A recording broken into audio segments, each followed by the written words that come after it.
कुडाळ तालुक्यात अनधिकृत वाळू तपासणी दरम्यान एका डंपर चालकानं महसुली पथक असलेल्या एका कारवर डंपर घालण्याचा प्रयत्न करून या कर्मचाऱ्यांना जीवेठार मारण्याचा प्रयत्न केला।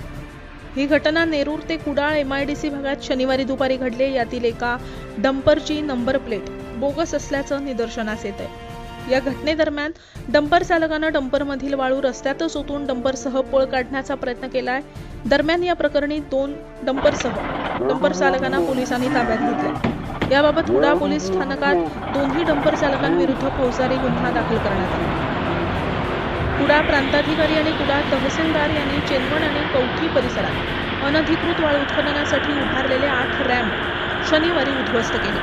या कारवाईसाठी कुडाळ तहसील कार्यालयाचे तलाठी आणि इतर कर्मचारी सहभागी झाले होते। ही कारवाई करून हे तलाठी कुडाळ इथं एका कारनं येत होते। दरम्यान नेरूर नाका इथं आल्यावर मालवणवरून कुडाळच्या दिशेने येणारे 2 डंपर या तलाठी कर्मचाऱ्यांच्या पथकाला आढळले। यावेळी त्या पथकानं डंपर चालकांना हातानं इशारा करून डंपर थांबवण्याची विनंती केली। यातील एक डंपर चालक लागलीच त्या ठिकाणी थांबला, मात्र दुसऱ्या डंपर चालकानं आपल्या ताब्यातील डंपर वेगात पळवत तिथून पळ काढण्याचा प्रयत्न केला। त्यामुळे महसूलच्या पथकानं त्या डंपरचा पाठलाग केला। या डंपरच्या मागावर असलेले महसूल पथक हेही त्या दिशेनं गेलं।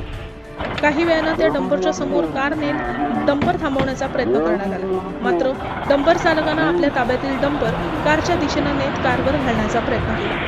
यावेळी डंपरचे पुढील चाक कारच्या मागील चाकाच्या दिशेनं धडकलं देखील, तरीही यावेळी डंपर चालक तसाच पुढे पळून गेला आणि काही अंतर गेल्यावर वाळू रस्त्यातच ओतून पुन्हा पळून जाण्याचा प्रयत्न केला।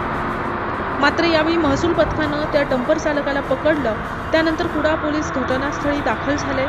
या दोन्ही डंपर चालकांना दोन्ही डंपरसह कुडाळ पोलीस स्टेशन इथं आणण्यात आलं।